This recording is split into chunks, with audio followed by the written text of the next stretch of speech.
ओम सर्वधर्मस्थापकस्तं सर्वधर्मस्वरूपकः आचार्याणां महाचार्य रामकृष्णाय ते नमः। আজকে একটা বিশেষ দিন, খোকা মহারাজের জন্মদিন। স্বামী সুবোধানন্দজি ঠাকুর যাকে খোকা বলে ডাকতেন, সেই খোকা মহারাজের আজকে শুভ জন্মদিন, জন্মতিথি। তাই প্রথমেই আমরা খোকা মহারাজকে একটু স্মরণ করে প্রণাম জানিয়ে তারপরে শুরু করছি আমাদের পাঠ। খোকা মহারাজের জীবনে বলাই হয় সুবোধানন্দজি, খোকা মহারাজ এমন বালক স্বভাব ছিলেন যে ঠাকুরের কাছে যখন আসতেন তখনও যেন সেই ছোট্ট বালকটির মতো, বালক অবস্থাতেই এসেছিলেন যদিও, কিন্তু বরাবরই তার মধ্যে সেই বালক স্বভাব ছিল। কেননা আমরা পূজ্যপাদ ভূতেশানন্দজি মহারাজের মুখে শোনা যে মহারাজকে দেখে বোঝাই যেত না। মঠে যখন আছেন ভূতেশানন্দজি মহারাজ, তখন মঠে আছেন ব্রহ্মচারী অবস্থায়, তখন সুবোধানন্দজিকে দেখেছেন মঠেই, বলছেন বোঝাই যেত না তিনি যে ঠাকুরের একজন পার্শ্বদ। ছোট একটা কাপড় পরে, একটি গেঞ্জি পরে সারাদিন মঠ বাড়িতে ঘুরে বেড়াতেন, হাতে একটি কাটারি, কিছু দড়ি এইসব থাকতো। বিভিন্ন গাছে তিনি কলম বাঁধতে খুব ভালোবাসতেন। এই সারা মঠ ঘুরছেন, আর ভালো ভালো যেখানে পেয়ারা গাছ, গোলাপ গাছ, জবা গাছ, বিভিন্ন ফলের গাছ, আম গাছ ইত্যাদিতে সব গিয়ে গিয়ে কলম বাঁধতেন। এটি ওনার কাজ ছিল। এমন, আর বলছেন যে বোঝাই যেত না তিনি যে একজন ঠাকুরের পার্শ্বদ। অন্যান্য ঠাকুরের পার্শ্বদের কাছাকাছি যেতেও কত ভয় করতো, কিন্তু খোকা মহারাজের কাছে যেতে বলছেন এতটুকু দ্বিধা কারুর কখনো হতো না। কেউ হয়তো মঠে এসছে, মঠে তো তখন জায়গা খুব কম, পূজ্যপাদ ভূতেশানন্দজি মহারাজের মুখেই শোনা, কেউ মঠে এসছে, জায়গা দুপুরবেলা একটু বিশ্রাম করবে কোথায়, খোকা মহারাজ ডেকে বলছেন এসো ভাই এসো, আমার বিছানাতেই একটু গড়াগড়ি দিয়ে নাও। নির্বিবাদে তিনি একেবারে নিঃসংকোচ অবস্থাতে তিনি বলতেন যে হ্যাঁ, আমার বিছানাতেই একটু গড়াগড়ি দিয়ে দাও। বলছেন কেউ হয়তো ভাবছে আরে ঠাকুরের পার্শ্বদ, স্বয়ং ঠাকুরের সন্তান তারা, তাদের সাথে কি ওরকম করে আমরা পারি? বলতে ওনার কিন্তু কোনো তাতেই দ্বিধা নেই। একটা মজার ঘটনা ওনার জীবনে, শরৎ মহারাজ তখন তো আমাদের মঠ মিশনের সেক্রেটারি, সাধারণ সম্পাদক, মায়ের বাড়িতে আছেন, সেখান থেকেই তিনি সম্পাদকের সমস্ত কাজ সারছেন আর কি। একদিন এরকম, তখন একটা গাড়ি ছিল, কারুর একটা গাড়িতে করে তিনি এসছেন মঠে। এসে গাড়িটা রেখে দুপুরে প্রসাদ টসাদ পাওয়া হয়েছে। তখন শরৎ মহারাজ বলছেন যে আরে খোকা, আমি তোমার বিছানায় একটু গড়াগড়ি দেব। বলছে বেশ, গাড়ির চাবিটা তাহলে দাও। বলছে গাড়ির চাবিটা দেওয়া মানে সবাই ভাবছেন হয়তো কি তিনি গাড়ি চালাবেন কিনা। সবাই লক্ষ্য করছে, দেখে ঠিক ছোট বাচ্চারা যেরকম করে, গাড়ির চাবি দিয়ে গাড়ির দরজাটা খুললেন, তারপরে একবার এই দরজা দিয়ে ঢুকতেন, ওই দরজা দিয়ে বেরোচ্ছেন, আর অনবরত গাড়িটার চারিদিকে ঘোরাঘুরি করছেন, গাড়িটাকে ভালো করে দেখছেন, একবার গিয়ে সিটের উপরে বসছেন, একেবারে ছোট্ট শিশুটির মতো। যেন কি আনন্দ সেই গাড়ি দেখে। সেই গাড়ি দেখলে যেমন বাচ্চাদের হয়, মহারাজেরও ঠিক তেমনি। কে বলবেন তাকে এমন উচ্চ আধ্যাত্মিক ভাব সম্পন্ন ঠাকুরের পার্শ্বদ, ঠাকুর কত স্নেহ করতেন তাকে, সেই খোকা মহারাজ সেই রকম। তারপরে শেষ সময়ে মহারাজের একটি ঘটনা আছে, তিনি জামতারায় গেছেন, উনার খুব শরীর খারাপ। জামতারাতে তিনি শুয়ে শুয়ে ভাবছেন এই শরীর আর কেন রাখবো, এত কষ্ট, আরে লোকের উপরে বোঝা হবো, অন্যরা সেবা করতে হবে, তাই ভাবছেন শরীর ত্যাগ করবে। জামতারাতে বসে ভাবছেন, এমন সময় দেখছেন ঠাকুর এসে বুকে হাত বুলোচ্ছে। বলে হ্যাঁ রে খোকা, খুব যন্ত্রণা হচ্ছে না? আচ্ছা আচ্ছা, সেরে যাবে। তাই একটু পরেই তিনি উঠে, সেই জামতারা যারা গেছেন দেখবেন উপরে মন্দির আছে, তো নিচে এরকম একটি জায়গা আছে যেখানে সাধুরা সব বসতেন আর কি। ওইখানটায় বেরিয়ে এসে পাশের ঘরটাই খোকা মহারাজ থাকতেন। ওইখানটায় বেরিয়ে এসে উনি খুব হাততালি দিয়ে দিয়ে নাচছেন, জঙ্গল মে মঙ্গল হো গিয়া। ঠাকুর এসেছিলেন, ঠাকুর এসেছিলেন, ঠাকুর এসে আমাকে বলে গেছেন। সেই থেকে উনি সুস্থ হতে শুরু করলেন, আবার মঠে ফিরে এলেন। তখনকার সময় তো সাধুদের ম্যাক্সিমাম তখন টিবি হয়ে যেত, মহারাজেরও টিবি হয়েছিল, খুব কষ্ট হচ্ছিল ওনার। তারপরে থেকে সম্পূর্ণ সেরে গেলেন। এই অথচ তার জীবনের যে আধ্যাত্মিক ভাব বলছে, মায়ের প্রতি শ্রদ্ধা এবং সংঘের প্রতি সেই বিশ্বাস, শ্রদ্ধা, আস্থা, সেটি কতখানি ছিল তার জীবনীর থেকেই কিন্তু আমরা বুঝতে পারি। অথচ তার এই নিরহংকার জীবন কোথাও এতটুকু দেখে কেউ বুঝতে পারবে না তিনি এত আধ্যাত্মিক ভাব সম্পন্ন, ঠাকুরের এত স্নেহের খোকা, সত্যি খোকার মতো তার সেই স্বভাব ছিল। ঠাকুর যেমন বলছেন, সরল না হলে ভগবানকে পাওয়া যায় না। তার সেই সরলতাই যেন আমাদের কাছে একটা দৃষ্টান্ত স্বরূপ। আমরা সেই সরল ভাব যদি আনতে পারি, অনুসরণ করতে পারি, তাহলে আমরাও নিশ্চয়ই ঠিক ঠাকুরকে অনুভব করতে পারবো, ঠাকুরকে জানার চেষ্টা করতে পারবো, দেখতে পাবো। আজকের এই বিশেষ দিনে মহারাজকে আমাদের অনেক অনেক প্রণাম। আমাদের হচ্ছিল ভাব সমাধি এবং দর্শন সম্বন্ধে কয়েকটি কথা।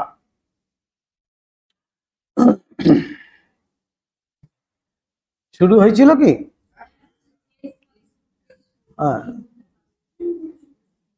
এই যে সর্বগুহ্যতম শ্রীকৃষ্ণ শুরু করেছেন কিভাবে, সর্বগুহ্যতম ভূয় শৃণুমে পরমম বচঃ ইষ্টোষি মে দৃঢ়মতি তদবক্ষ্যামি তে হিতম। ধর্মলাভ হয়, চিরশান্তি পাওয়া যায়। শ্রীরামকৃষ্ণ যেমন বলিতেন, একটা কাঁটা ফুটেছে আর একটা কাঁটা দিয়ে পূর্বের কাঁটা, সেই কাঁটাটা তুলে ফেলে দুটো কাঁটাই ফেলে দিতে হয়। আগের দিন হচ্ছিল আমাদের জ্ঞান কাঁটা দিয়ে অজ্ঞান কাঁটাকে বের করতে হবে, দূর করতে হবে, তারপরে কিন্তু দুটো কাঁটাই ফেলে দিতে হবে, অর্থাৎ জ্ঞান অজ্ঞানের পারে যেতে হবে। দেবমূর্তাদি দর্শন না হইলে যে ধর্মপথে অগ্রসর হওয়া যায় না, তাহা নহে। এটি আমাদের সবারই কিন্তু এটি প্রশ্ন, যে আমি তো কোনো স্বপ্নতেও কিছু দেখি না, কোনো অনুভবও হচ্ছে না, তাহলে আমি যে আমার আধ্যাত্মিক জীবনে এগিয়ে গেছি বুঝবো কিভাবে?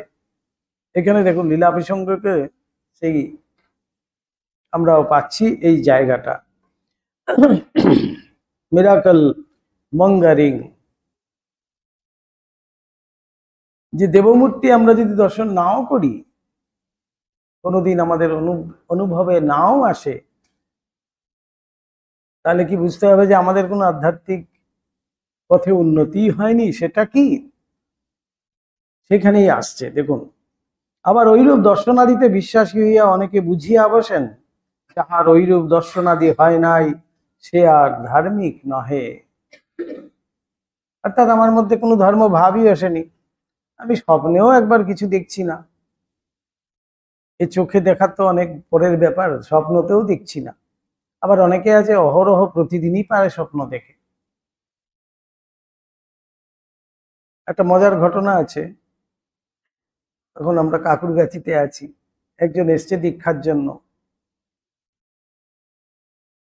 তো ওইখানে একটি ফর্মের মধ্যে প্রশ্ন থাকে, তো আপনি দীক্ষা নিতে ইচ্ছুক কেন, এই প্রশ্নটি আছে। তো তিনি এসে আমাকে বলছেন যে আচ্ছা এখানে আমি কি লিখবো? বললাম আপনার যা মনের ভাব তাই লিখবেন, কেন আপনি এসছেন?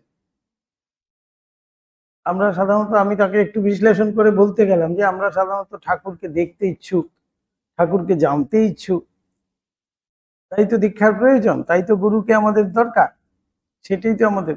না, আমি তো প্রতিদিন ঠাকুরকে দেখছি। ভারী মানে স্বগৌরবে আর কি বলছে, গৌরবে মানে অহংকারে, গৌরব হলে ভালোই ছিল, অহংকারে বলছে না আমি তো ঠাকুরকে প্রতিদিনই দেখছি। বললাম তাহলে তো আপনার আর দরকারই নেই, আমরা তো এত চেষ্টা করেও কিছু হচ্ছে না, এই তো পড়ে আছি দেখুন, আপনি কিছু না করেও আপনার হয়ে যাচ্ছে, প্রতিদিনই আপনি দেখছেন, তাহলে তার আপনার দীক্ষার কি প্রয়োজন আছে? এরকম অনেক ধরনেরই কিন্তু আমাদের আছে ভুল ধারণা। অহরহ স্বপ্ন দেখছে, প্রতিদিনই নাকি দেখছে ঠাকুর আসছে, ঠাকুর বসছে, ঠাকুরকে খাওয়াচ্ছে, ঠাকুর কথা বলছেন। আমি বললাম তাহলে আপনাকে এই সমস্যার কথাটা ঠাকুর কিছু সমাধান করে দিয়ে যাননি, কি কথা বলেন? তখন আর সদুত্তর কিছু নেই। তার মানে এগুলো সব আমাদের মন গড়া, স্বপ্নটাই তো মন গড়া, স্বপ্নটাই তো মিথ্যা। স্বপ্ন আমরা দেখি কি কেন? সারাদিন একটু চিন্তা করছি হয়তো, রাত্রিবেলা শুরু করে অবচেতন মনেও আমাদের মধ্যে সেইটি জেগে ওঠে। ঘুম থেকে উঠে ভাবি যে না আমি বোধহয় দেখেছি, আমি বোধহয় দেখেছি। এই বোধহয় এইটি কিন্তু বড় জায়গা। মনে হয়, মনে হয়, বোধ হয়, হবে হয়তো, এইগুলোই হলো কি প্রশ্নবোধক। তার মানে কিছুই হয়নি। যদি সত্যিকারের কারোর সেই অনুভব হয়, সে কিন্তু বাইরে বলবে না। সেই বলছেন যে এক ফোঁটা বৃষ্টির জল মুখে করে সে অতি গভীরে চলে যায় এবং সেইটিকেই নিয়ে সে এমন সাধন করে কালে সেটা একটা মহামূল্যবান মুক্ততে পরিণত হয়। শুক্তির ক্ষেত্রে বলা হচ্ছে এক ফোঁটা জল থেকে সে একটা মুক্ত বানিয়ে ফেলছে তার সাধনার দ্বারা। ঠিক সেই রকমই আমাদের মধ্যে যদি কোনো সেই অনুভব আসে, অতি গোপনে খুব সুন্দর করে সেটাকে রক্ষা করতে হয়। এগুলো কিন্তু হই হই করে বলে বেরানোর কথা নয়, বাহাদুরি নেওয়ার কিছু নেই। যা হয়েছে নিশ্চয়ই ভালো, আমার মধ্যেই সেটা থাকবে, আমি কোথাও এতটুকু প্রকাশ করব না, আমাকে দেখে কেউ বুঝতেও পারবে না যে আমার ভিতরে কি চলছে। তাই তেমনটি করেই কিন্তু অতি গোপনে সেই সাধন করতে হয়, অতি যতনে অতি গোপনে এই আধ্যাত্ম সাধন সাধন করতে হয় আমাদের বলা হচ্ছে। তাই এখানে যদি আমাদের কোনো দর্শন আদি স্বপ্ন আদি না দেখি আমরা, তাহলে মনে করি না যেন যে আমরা ধার্মিক নয়, আমাদের কিছুই হয়নি, সেটা যেন না ভাবি। ধর্ম ও লক্ষ্যবিহীন অদ্ভুত দর্শন পিপাসা, দেখুন কি সুন্দর মহারাজ সেই শব্দগুলো চয়ন করেছেন। ধর্ম একটা জিনিস, আরেকটা হলো লক্ষ্যবিহীন অদ্ভুত দর্শন পিপাসা। আমরা কি হয় সাধারণত অলৌকিকত্বে ভীষণ বিশ্বাসী। হ্যাঁ আমার জীবনে একটা কিছু আলোকিত হোক, একটা অলৌকিক কিছু হোক, দেখে যাই। হয়তো ঠাকুরকে ফুল সাজাতে সাজাতে হঠাৎ দেখছি চপ করে একটা ফুল পড়ে গেল, ভাবলাম যে বাহ এটা বিশাল একটা অলৌকিক ঘটনা হয়ে গেছে আমার জীবনে। এই ঠাকুর নিশ্চয়ই কৃপা করে সেই ফুলটি ফেলেছেন, এই ফুলটাকে পরম যত্নে আমি তুলে রাখবো, সেটাকে নিয়ে খুব ওই ফুলটার উপরে তখন লক্ষ্য হয়ে গেল। এই বলছেন ধর্ম আর লক্ষ্যবিহীন দর্শন পিপাসা, এই দুটো কিন্তু সম্পূর্ণ আলাদা। ধর্মটা সম্পূর্ণ আলাদা, অতি সংগোপনে যতনে গোপনে, এটাকেই বলা হচ্ছে ধর্ম। আর এই যে দর্শন পিপাসা, অদ্ভুত দর্শন পিপাসা, এগুলোই হলো আমাদের একটা ভিতরে যেন আকাঙ্ক্ষা, এই কিছু একটা হয়ে যাবে, এখানে একটা লাইট জ্বলে উঠবে, এখানে একটা ফ্লাশ হবে, এখানে একটা কিছু হয়ে যাবে, আমি কিছু দেখতে পাবো, আমি কানে কিছু শুনতে পাবো। এই এগুলো কিন্তু ধর্ম নয়, এগুলো আধ্যাত্মিকতা নয়, এগুলো হলো সব ভেলকিবাজি, বুজরুগি। তাই আমাদের ঠাকুর মা স্বামীজির জীবনে কোনো অলৌকিকত্ব কোথাও কিন্তু দেখা যায় না। খুব প্র্যাকটিক্যালি মা যেমন বলছেন, স্বামীজি যেমন বলছেন, ঠাকুর যেমন বলছেন, প্রত্যেকটি জায়গায় যুক্তি দিয়ে দিয়ে তুমি বুঝে নাও, আগে শিখে নাও, তারপরে নাও। এমনি কিন্তু নিতে বলছেন না, তুমি আগে বোঝো তারপরে নাও। তোমার উপরে জোর করে কেউ চাপিয়ে দিচ্ছে না। এমন ভাবে ধর্মকে একেবারে অন্ধভাবে তুমি বিশ্বাস করে নিয়ে নেবে তা কিন্তু নয়। কেন ভগবানকে চাইছি, তারও যুক্তি রয়েছে। সেটা যুক্তি দিয়ে যদি আমার কাছে গ্রাহ্য মনে করি, তখনই আমি সেটি গ্রহণ করব। এই যে মিরাকল মঙ্গারিং, তাহাদের নিকট একই ব্যাপার বলিয়া প্রতিভাত হয়। তারা সেটাকে কি করে, দুটোকে এক করে দিচ্ছে। ধর্ম মানেই এই। কে ধার্মিক? যে বিশাল কিছু হাত টাত দেখে বলে দেয়, জড়িবুটি দেয়, ফুক ফুক ফাঁক দিয়ে দেয়, জল পড়া দিয়ে দেয়, মানে বিশাল ক্ষমতা তার আছে, প্রচুর আধ্যাত্মিক ভাব তার মধ্যে রয়েছে। আমরা সেইভাবেই কিন্তু জানি, তাই আমরা ছুটে ছুটে মরছি। আজ এই বাবাজি, কালকে সেই বাবাজি, পরশু ওই মাতাজি, কালকে ওই বটতলায়, পরশুদিন শিমুল তলায়, তারপরের দিন বকুল তলায়, এই করছি আমরা। আর 12 ভূতের জল খেয়ে খেয়ে আরো পেটটা খারাপ হচ্ছে। কোনোটাতেই কিছু হচ্ছে না। কিন্তু কেন হচ্ছে না? বিশ্বাস নেই। বিশ্বাস যদি থাকে একটিতেই হবে। তুমি যেইখানে ধরেছো ওইখানেই ভালো করে ধরো, তাহলেই হয়ে গেল। তাহলে এত আংটি, এত জড়িবুটি, এত তাবিজ কবজ আমাদের লাগবেই না। বিশ্বাস নেই বলেই বাবা ও বলেছিল, আচ্ছা ঠিক আছে ওইটাও একটা নেই, আচ্ছা ইনিও তো বলছেন ভালো কথাই বলছেন, আচ্ছা ওইটাও একটা নেই। সবার থেকে সব কিছু নিচ্ছি আর গলার মধ্যে ঝোলাচ্ছি, হাতের মধ্যে ঝোলাচ্ছি। ঠাকুর ঘর দেখবেন এক একজনের ভর্তি করা ঠাকুর আছে, কি নেই সেখানে? তারা মা, সন্তোষী মা, অমুক মা, তমুক মা, সব আছেন। বাবাজি এক সাইডে, মাতাজি এক সাইডে, প্রচুর রয়েছে। এগুলো আমাদের কি হয়, লক্ষ্য ভ্রষ্ট করছে, মনকে আরো বিচলিত করে দিচ্ছে। একাগ্রতা তো হচ্ছেই না, আরো চঞ্চলতা বাড়িয়ে দিচ্ছে। তাই লক্ষ্য ভ্রষ্ট হয়ে গেছে। তাই এখানে সুন্দর করে ধরে দিয়েছেন, ধর্ম একটা সম্পূর্ণ আলাদা জিনিস। আর এই ধর্ম আর লক্ষ্যহীন দর্শন পিপাসা, বলছে এগুলো দুটোকে এক করে ফেলেছে কিছু একদল মানুষ। তারাই কিন্তু বিভ্রান্ত হয়ে বিভ্রান্তিতে পড়িয়ে আছে। প্রতি বছর কিন্তু মায়ের কাছে প্রার্থনা করছি, ভ্রান্তি রূপেণ সংস্থিতা, নমস্তস্যৈ নমস্তস্যৈ নমস্তস্যৈ নমো নমঃ। কিন্তু সেই ভ্রান্তির থেকে আর কিছুতেই বের হতে পারছি না, সেই ভ্রান্তি যাচ্ছে। এই ভ্রান্তি যেদিন যাবে সেই দিনই আমার সব পরিষ্কার হয়ে গেল, অর্থাৎ মেঘমুক্ত আকাশ। তখন সূর্য ঝলমল করছে, আমি দেখতে পাবো। তখনই আমি এক লক্ষ্যে স্থির থাকলাম। তো বলছেন তাদের কাছে একটা একই ব্যাপার যেন তারা ধরে নেয়। কিন্তু ঐরূপ পিপাসায় ধর্মলাভ না হইয়া মানব দিন দিন সকল বিষয়ে দুর্বলই হইয়া পড়ে। ধর্মলাভ তো হয়ই না, উল্টো দুর্বল হয়ে যায়। দুর্বল তো হবেই না, ওইখানে আজকে যেতেই হবে, আজকে অমুক ওই বাবাজির বার, আজকে ওইখানে যেতেই হবে, আজকে ওই মাতাজির বাপ, আজকে এই, কালকে সেই, এই করে করে করে করে আমাদের কিন্তু আমরা ভ্রান্ত পথে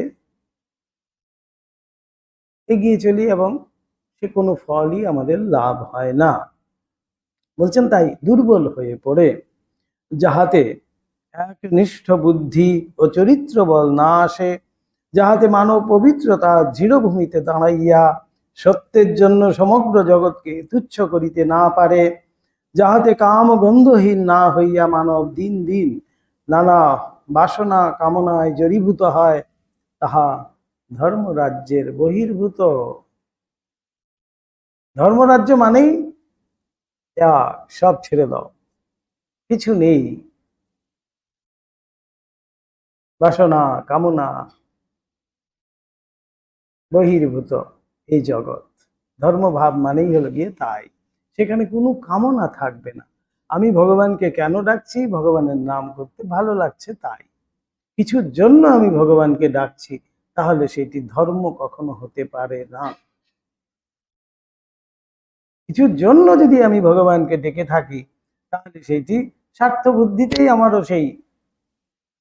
আমিও কিন্তু সেদিকেই এগিয়ে গেলাম। কোনো কিছুর জন্য না। আমি ভগবানকে ডাকতে ভালোবাসি, ভগবানের নাম নিতে ভালোবাসি, ভগবানকে ভালোবাসি, তার নামে আমি আনন্দে থাকি, তাই ভগবানকে ডাকি। এই ভাব যখন না হবে, ততক্ষণ পর্যন্ত আমরা কিন্তু সেই প্রকৃত ধর্ম বলতে কি সেটাও বুঝতে পারবো না। বলছেন ধর্মরাজ্যের বহির্ভূত এগুলো। অপূর্ব দর্শনাদি যদি তোমার জীবনে ঐরূপ ফল প্রসব না করিয়া থাকে, অথচ দর্শনাদিও হইতে থাকে, তবে জানিতে হইবে তুমি এখনো ধর্মরাজ্যের বাহিরে রইয়াছ। তোমার ওই সকল দর্শনাদি মস্তিষ্ক বিকারজনিত, উহার কোনো মূল্য নাই। যেটা আগেই বললাম, এগুলো আমাদের ভ্রান্তি ধারণা, ভ্রান্ত ধারণা। আমি ভাবছি বোধহয় আমার দর্শন হয়েছে। ওই যে বললাম, বোধ হয়, মনে হয়, হয়তো, এই যে তিনটি শব্দ আমাদের, এইটি যতক্ষণ আছে তার মানে আমি তো ক্লিয়ার নই। সম্পূর্ণ ক্লিয়ার যদি হয়ে যায়, না আমার হয়েছে দর্শন, এটা বলতে পারছি কিনা, মনে হচ্ছে হয়েছে, মনে হচ্ছে তাকে দেখেছি, মনে হচ্ছে তাকে স্বপ্নে দেখেছি। বলছেন সেইখান থেকে যদি তোমার ফলই কিছু লাভ না হলো, ভগবানকে দেখলে পরে তার ফল অবশ্যম্ভাবী। বলছেন এমনই, যে ভগবানকে দর্শন করেছে, ভগবানকে অনুভব করেছে, তার ফল কিন্তু অবশ্যম্ভাবী। আমি না চাইলেও তার ফল পাবো। কি সেই ফল? সেটি আমার মধ্যেই প্রকাশিত হবে। তখন আমি শান্ত হয়ে যাব, পবিত্র হয়ে যাব, শুদ্ধ হয়ে যাব। সবার মধ্যে আমি তখন তাকে দেখতে পাবো, তার প্রতি আরো ভালোবাসা আমার বেড়ে উঠবে। এই তো ফল। এখন ফল মানে কি আমার বিশাল হাতি ঘোড়া বাড়ি গাড়ি সব হয়ে যাবে, সেটাই কি ফল? না, এগুলো তো সব ভঙ্গুর জিনিস। পরার অপরা বলা হচ্ছে তো। তাই মস্তিষ্ক দর্শনাদি বলছেন এগুলো সব মস্তিষ্ক বিকারজনিত, মাথা খারাপ। এগুলো আমরা ভেবে ভেবে, হ্যাঁ আমার এসব হয়ে গেছে, আমার এসব দেখা হয়ে গেছে, হ্যাঁ ঠাকুরকে রোজ দেখি, মাকে রোজ দেখি, মা কালী এসে নাকি আমার বিছানায় বসেছে, একজন এসে বলছিল, ইত্যাদি। এগুলো আমাদের মন গড়া, কিন্তু এসব দর্শনাদি যখন আমার সত্যি হবে, তার ফল কিন্তু অবশ্যম্ভাবী। যেমন ক্ষুদিরামের জীবনে আমরা দেখতে পাই, তিনি স্বপ্ন দেখছেন হয়তো, কিন্তু চোখ খুলে প্রত্যক্ষ দেখছেন সেই ফল। স্বপ্নে যা দেখেছেন সেইটি চোখের সামনে দেখতে পাচ্ছেন। এই হলো গিয়ে প্রত্যক্ষ ফল, এই হলো গিয়ে অনুভবের জিনিস। এটাকেই বলা হচ্ছে সত্যিকারের ধর্ম। তাই যেই শিলাকে আশ্রয় করে তার সারা জীবন চলে গেল। এই হলো গিয়ে প্রত্যক্ষ ফল।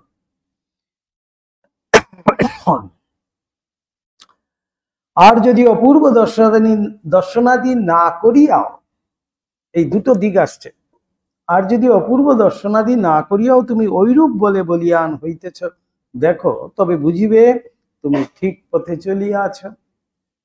কালে যথার্থ দর্শনাদিও তোমার উপস্থিত হইবে। আমি হয়তো এইসব মস্তিষ্ক বিকারজনিত ভাবনা চিন্তা, মন গড়া এসব চিন্তা না করে আমি সত্যিকারের লক্ষ্যের দিকে এগিয়ে যাই নিষ্ঠার সঙ্গে, তাহলে আমার মধ্যেও কিন্তু সেই শান্তি, প্রশান্তি, শুদ্ধিতা, পবিত্রতা সব প্রকাশিত হবে, এবং কালে আমি নিশ্চয়ই সেই দর্শনেও ধন্য হব। এই জন্যই বলছেন যে এখানে এই ধর্ম জগতে বা আধ্যাত্মিক জগতে বলছে একটা শান্ত ভাব বিশেষ প্রয়োজন, ধৈর্য সহকারে সেই সাধন করে যাওয়া। তাই প্রথমেই যেটি বলছিলাম, শুক্তি, সে অতল গভীরে চলে যায় সমুদ্রে, শান্তভাবে ধৈর্যের সঙ্গে বসে ওই এক ফোঁটা জলকে সে মহামূল্যবান মুক্ততে পরিণত করছে। এই হলো গিয়ে সাধন। সম্পূর্ণ বিশ্বাস যে এইটা জল নয়, আমি এই জলকেই মুক্ততে পরিণত করব, তাই হচ্ছে। এই হলো গিয়ে প্রত্যক্ষ ফল। ঠিক সেইভাবে আমাদের মধ্যেও সেই ফল কিন্তু অবশ্যম্ভাবী, কিন্তু ধৈর্যের সঙ্গে আমাকে শান্তভাবে সেটি পালন করে যেতে হবে, নিষ্ঠার সঙ্গে। এবার আসছে ত্যাগ, বিশ্বাস এবং চরিত্রের বলই ধর্মলাভের পরিচায়ক। কি সেই ধর্মলাভের কোয়ালিটিজ? কাকে ধার্মিক বলছেন ঠাকুর? এবার আসছে দেখুন। শ্রীরামকৃষ্ণদেবের ভক্তদিগের মধ্যে অনেকের ভাব সমাধি হইতেছে, অথচ তাহার অনেক দিন গতায়াত করিয়াও ওরূপ কিছু হইল না দেখিয়া আমাদের জনৈক বন্ধু ঠাকুরের কাছে আক্ষেপ করছে আর কি। গোপালচন্দ্র ঘোষ কোন সময়ে বিশেষ ব্যাকুল হন এবং শ্রীরামকৃষ্ণদেবের নিকট সজল নয়নে উপস্থিত হইয়া প্রাণের কাতরতা নিবেদন করেন। শ্রীরামকৃষ্ণদেব তাহাকে বুঝাইয়া বলেন, তুই ছোঁড়া তো ভারী বোকা। এই কিরকম শান্ত করছেন ঠাকুর। ঠাকুর এবার বোঝাচ্ছেন, তুই ছোঁড়া তো ভারী বোকা, ভাবছিস বুঝি ওইটি হলেই সব হলো, ওইটাই ভারী বড়। বলছেন ওইটাই কি বড়? দর্শনাদি হওয়া মানেই কি ধর্ম হলো? বোকা। ঠাকুর এখানে বলছেন বোকা। ঠিক ঠিক ত্যাগ, এই যে প্রতিফলিত, সেই সে ফল, ধর্ম লাভের পরে যে ফল আমার মধ্যে আসবে সেইটি প্রকাশিত হবে আপনা আপনি।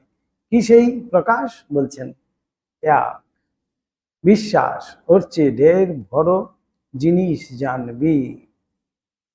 তার মধ্যে সব বৈরাগ্য তার মধ্যে কাজ করবে, তার মধ্যে বিশ্বাস কাজ করবে, তার মধ্যে শুদ্ধিতা,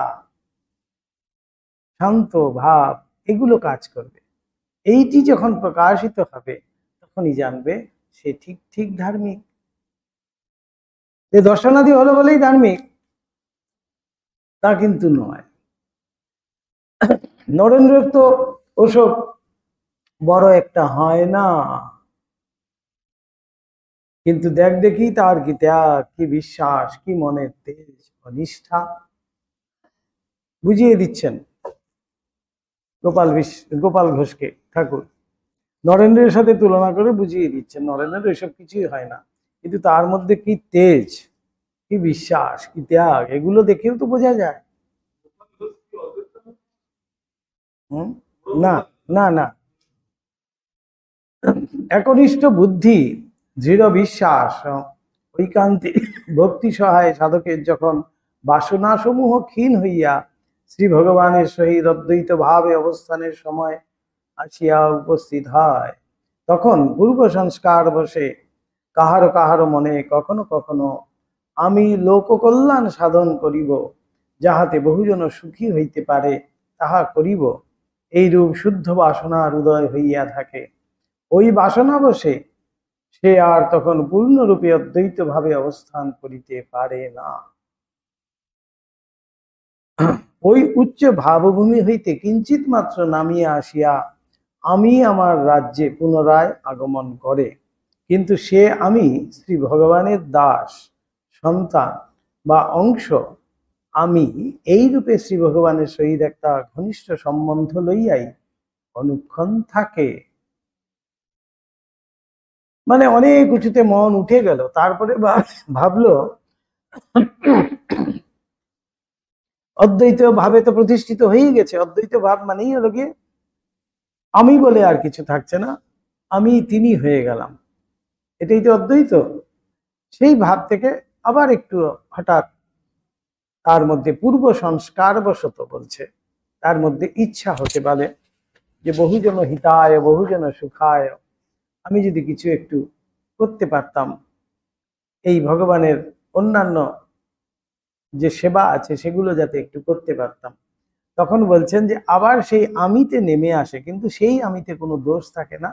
কেন? সেই আমি হলো গিয়ে দাস আমি, অর্থাৎ ভগবানের আমি বা ভগবানেরই অংশ এই হিসাবে। সেখান থেকে তার কিন্তু কিছু প্রাপ্তি আর নেই, সে ওইটি করেই তার খুব আনন্দ। তাই সে আবার সেই অদ্বৈত ভূমির থেকে আবার নেমে এসে আমি আমার রাজ্যে প্রবেশ করতে পারে। কিন্তু সে আমি ভগবানের দাস, সন্তান বা অংশ আমি, তাতেই থাকে। কিন্তু সে আমির দ্বারায় আর অহর্নিশি কামকাঞ্চনের সেবা করা চলে না। সে আমি শ্রী ভগবানকে সারাৎ সার জানিয়া আর সংসারের রূপ প্রসাদী ভোগের জন্য লালায়িত হয় না। যতটুকু রূপ প্রসাদী বিষয় গ্রহণ তাহার উদ্দেশ্য বা লক্ষ্যের সহায়ক, ততটুকুই সে ইচ্ছা মতো গ্রহণ করিয়া থাকে এই পর্যন্ত। অর্থাৎ জীবন ধারণের জন্য যতটুকু তার প্রয়োজন, এই শরীর রক্ষার জন্য যতটুকু প্রয়োজন, সে ততটুকুই তখন শুধুমাত্র গ্রহণ করে। রূপ প্রসাদী বিষয়ে আর তার কোনো লক্ষ্যই থাকে না। যাহারা পূর্বে বদ্ধ ছিলেন, পরে সাধন করিয়া সিদ্ধি লাভ করিয়াছেন এবং জীবনের অবশিষ্ট কাল কোনরূপ ভগবত ভাবে কাটাইতেছেন, তাহাদিগকে এই জীবন মুক্ত কহে। জীবন মুক্ত অর্থাৎ জীবিত অবস্থাতেই যে মুক্ত, তাকেই বলা হচ্ছে জীবন মুক্ত। আর এমনি মুক্ত শরীর যাওয়ার পরেও কিন্তু মুক্ত হয়।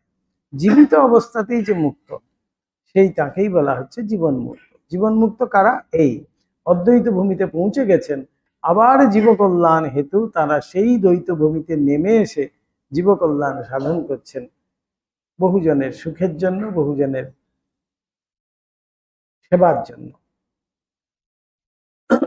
তাদেরকেই বলা হচ্ছে জীবন মুক্ত। যাহারা ঈশ্বরের সহিত ঐরূপ বিশিষ্ট সম্বন্ধের ভাব লইয়াই জন্মগ্রহণ করিয়াছেন এবং এই জন্মে কোনো সময়ই সাধারণ মানবের ন্যায় বন্ধনযুক্ত হইয়া পড়েন নাই, তাহারাই শাস্ত্রে আধিকারিক পুরুষ, ঈশ্বরকোটি বা নিত্যমুক্ত প্রভৃতি শব্দে অভিহিত হইয়াছেন। যারা ভগবানের সাথে নিত্য যুক্ত হয়ে আছে, তাদেরকেই বলা হচ্ছে ঈশ্বরকোটি, আধিকারিক পুরুষ। আবার একদল সাধক আছেন, যাহারা অদ্বৈত ভাব লাভ করিবার পরে এ জন্মে বা পরজন্মে সংসারে লোককল্যাণ করিতেও আর ফিরিলেন না। ইহারাই জীবকোটি বলিয়া অভিহিত হন এবং ইহাদের সংখ্যায় অধিক বলিয়া আমরা গুরু মুখে শ্রুত আছি। এদেরকে বলা হচ্ছে জীবকোটি, ঈশ্বরকোটি, জীবকোটি। তাই আমরা এবার ডিফারেন্স গুলো পেলাম। আধিকারিক পুরুষ বা ঈশ্বরকোটি যাদেরকে বলা হচ্ছে, তারা নিত্য ভগবানের সাথে সম্বন্ধিত। তাই তারা জীবিত অবস্থাতেই কিন্তু তারা জীবন মুক্ত হয়েই আছেন। আর এই জীবকোটি যাদেরকে বলা হচ্ছে, তারা অদ্বৈত ভূমিতে পৌঁছানোর পরে আর সাধারণ ভূমিতে নেমে এলেন না, তারাই বলা হচ্ছে জীবকোটি।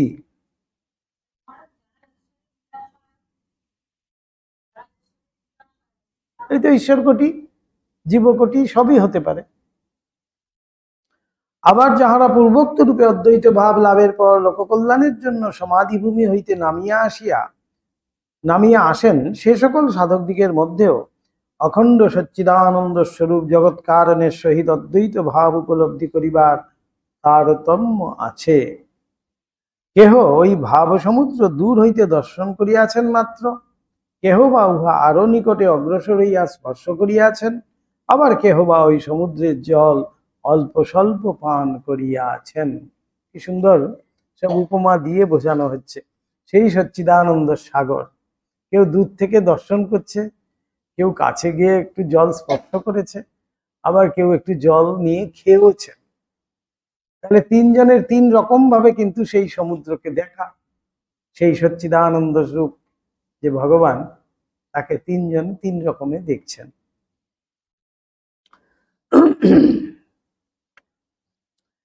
এই বলছেন শ্রীরামকৃষ্ণ দেবন যেমন বলিতেন, দেবর্ষি নারদ দূর হইতে ওই সমুদ্র দেখেই ফিরেছেন। সুখদেব 3 বার স্পর্শ মাত্র করেছেন, আর জগৎগুরু শিব 3 গণ্ডূষ জল খেয়ে সব হয়ে পড়ে আছেন। এই 3 রকম দেখুন, শিবকে সেখানে একজন সাধকের মতো করেই যেন বলা হচ্ছে।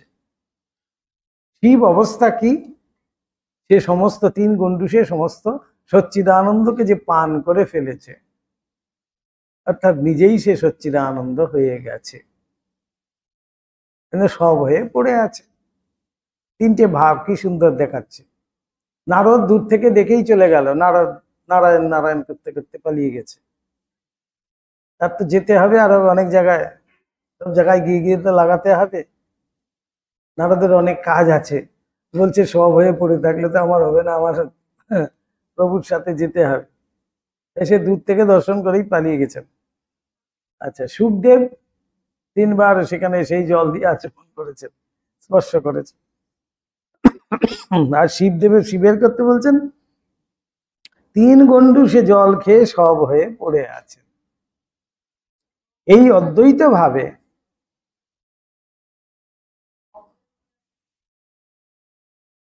আবার কি মৃতের মতো পড়ে আছে। এই অদ্বৈত ভাবে অল্পক্ষণের নিমিত্তীয় বলছেন, এই অদ্বৈত ভাবে কেউ যদি অল্পক্ষণের নিমিত্ত তন্ময় হওয়াকেই নির্বিকল্প সমাধি কহে। অল্পক্ষণের নিমিত্ত যদি কেউ সেখানে ঢোকে, একটি ক্ষণ, সেটাও কিন্তু নির্বিকল্প সমাধি। এই সমাধির পরে যে ফিরে আসবে, সে কিন্তু পূর্ণ জ্ঞান নিয়ে ফিরবে, তার আর কোনো কিছু জানার বাকি থাকবে না। যাকে জানলে পরে আর কোনো কিছু জানার বাকি থাকে না, যাকে পেলে পরে আর কোনো অপ্রাপ্তি থাকে না, যাকে দেখলে পরে আর কিছু অন্য কিছু দেখার ইচ্ছা থাকে না, সেই পূর্ণ জ্ঞান। অল্পক্ষণ বলছেন অদ্বৈত ভাবে অল্পক্ষণের নিমিত্ত যদি তন্ময় হওয়াকেই নির্বিকল্প সমাধি কহে।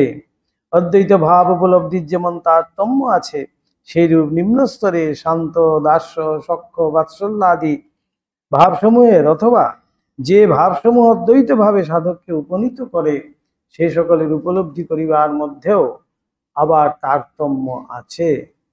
কেহ বা উহার কোনটি সম্পূর্ণভাবে উপলব্ধি করিয়া কৃতার্থ হন, আবার কেহ বা উহার আভাস মাত্রই পাইয়া থাকেন। এই নিম্নাঙ্গের ভাব সকলের মধ্যে কোনো একটির সম্পূর্ণ উপলব্ধি সবিকল্প সমাধি। কি সুন্দর সব ব্যাখ্যা দেখুন। নির্বিকল্প কাকে বলছে, সবিকল্প কাকে বলছে। সবিকল্প মানেই হলো গিয়ে এই শান্ত দাস্যাদির মধ্যে দিয়ে তাকে উপলব্ধি করলো কিছুক্ষণের জন্য, একটুক্ষণের জন্য আভাস, উপলব্ধি মানে সেই আভাসটুকু পেল, সেটাকেই কিন্তু সবিকল্প বলা হচ্ছে। সবিকল্প সমাধিতে কিন্তু পূর্ণ জ্ঞান আসবে না।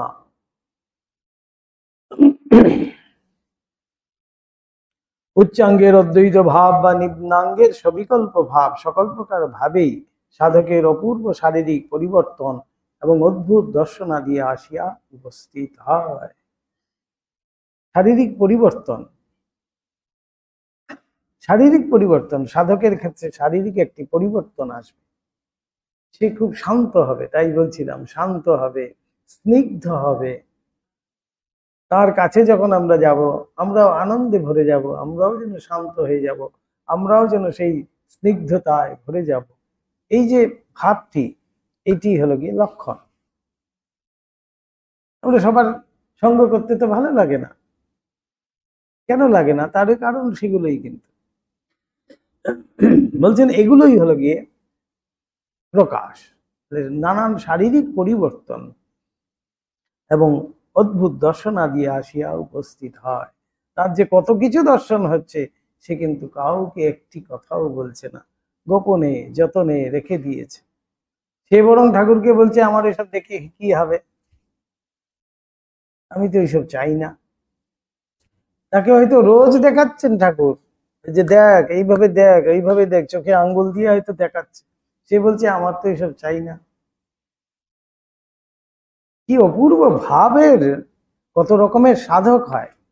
সে কোনো কিছু চায় না, সে একমাত্র ভগবানের নাম করতে ভালোবাসে, ভগবানকে চায়, তাই ভগবানেই বিভোর হয়ে আছে। বলছে তোমার কি আছে কি না, কত ঐশ্বর্য কত কি, আমার তো দরকারই নেই জানার। তুমি কি করতে পারো কি করতে পারো না, সেগুলোও আমার জানার দরকার নেই। আমি জানি তুমি প্রভু, আমি তোমার দাস। তুমি প্রভু, আমি তোমার,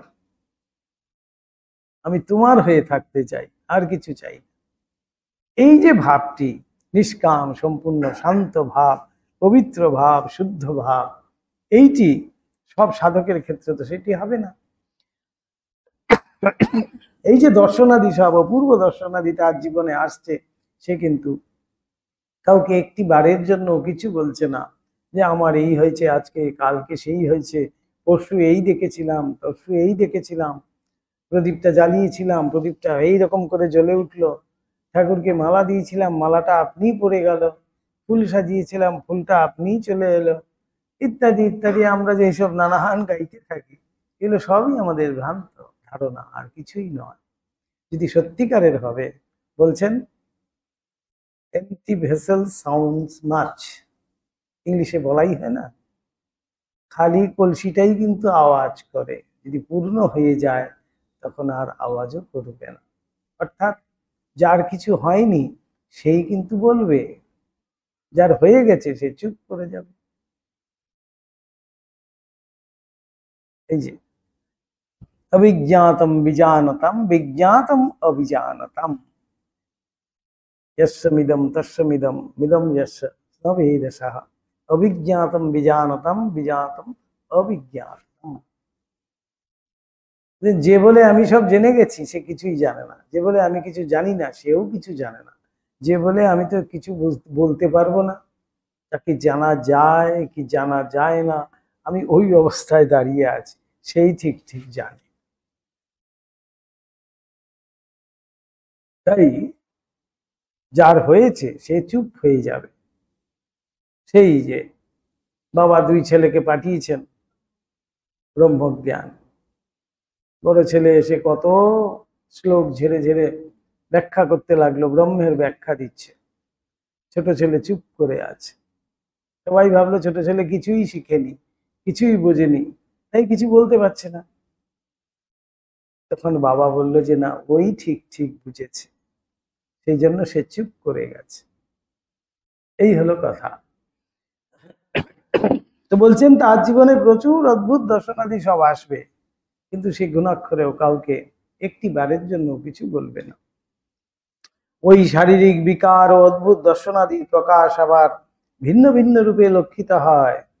কাহারও অল্প উপলব্ধিতেই শারীরিক বিকার ও দর্শনাদি দেখা দেয়, আবার কাহারও বা অতি গভীরভাবে ওই সকল ভাব ও উপলব্ধিতেও শারীরিক বিকার এবং দর্শনাদি অতি অল্পই দেখা যায়।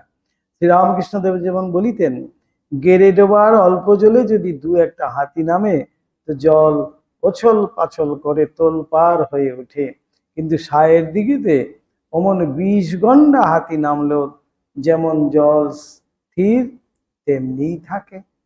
অর্থাৎ আধার, আধার যত বড় হবে তার মধ্যে উছল পাছল কম হবে। সায়ের দিঘি আর গেড়ে ডোবা, এই দুটো উপমা দিয়ে ঠাকুর বোঝাচ্ছেন। অর্থাৎ অল্পাধিকারী আর বড় অধিকারী। অল্পাধিকারীর মধ্যে যদি একটু কিছু একটা দেখে, সে একেবারে নাচা কোদা শুরু করে দেয়। আর যারা বিশাল অধিকারী, সত্যিকারের অধিকারী, তারা চুপ করে থাকবে। এটাই ঠাকুর যেন সেখানে উপমা দিয়ে বোঝাচ্ছেন। অতএব শারীরিক বিকার এবং দর্শনাদি যে ভাবের গভীরতার ধ্রুব লক্ষণ, ধ্রুব লক্ষণ বলা হচ্ছে, একেবারে সত্য, হবেই হবে শারীরিক বিকার। ধ্রুব লক্ষণ তাহাও নহে ভাবের গভীরতার যদি পরিণামের আবশ্যক হয়, তবে পূর্বে যে রূপ বলিয়াছি, নিষ্ঠা, ত্যাগ, চরিত্র বল, বিষয় কামনায় হ্রাস প্রভৃতি দেখিয়াই অনুমান করিতে হইবে। যে শুধুমাত্র ধ্রুব লক্ষণ বলা হচ্ছে, বিকার কিন্তু হবেই, শারীরিক বিকার। যদি সেই শারীরিক বিকার নাও তার মধ্যে দেখা যায়, যারা বৃহৎ অধিকারী তাদের মধ্যে হয়তো কোনো শারীরিক বিকারও দেখা গেল না, কিন্তু তাদের মধ্যে সেই ত্যাগ, তাদের মধ্যে ভাব, তাদের মধ্যে সেই শুদ্ধতা, পবিত্রতা ইত্যাদি দেখেও কিন্তু বুঝতে হবে।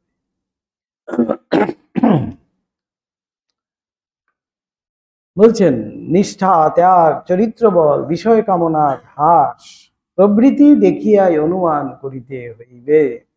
ভাব সমাধিতে কত খাদ আছে, তাহা কেবল ওই কোষ্ঠী পাথরেই পরীক্ষিত হইতে পারে, নতুবা আর অন্য উপায় নাই। কি সেই কোষ্ঠী পাথর? সেই বুদ্ধি, সেই দর্শন, সেই দৃষ্টি দিয়ে আমাদের দেখতে হবে। অর্থাৎ আমার মধ্যে যদি সেই ভাব না থাকে আমার মধ্যে, তাহলে সেই দৃষ্টিও হবে না। তাহলে আমি বুঝবো কোত্থেকে? আমি শুদ্ধ না হলে শুদ্ধতাই দেখতে পাবো না। আমি অশুদ্ধ বলেই তো সর্বত্র অশুদ্ধ দেখছি, আমি মন্দ বলেই তো সবার মধ্যে সেই মন্দ দেখতে পাচ্ছি। তাই আমি যখন শুদ্ধ হব, তাই আমি সর্বত্র শুদ্ধই দেখব।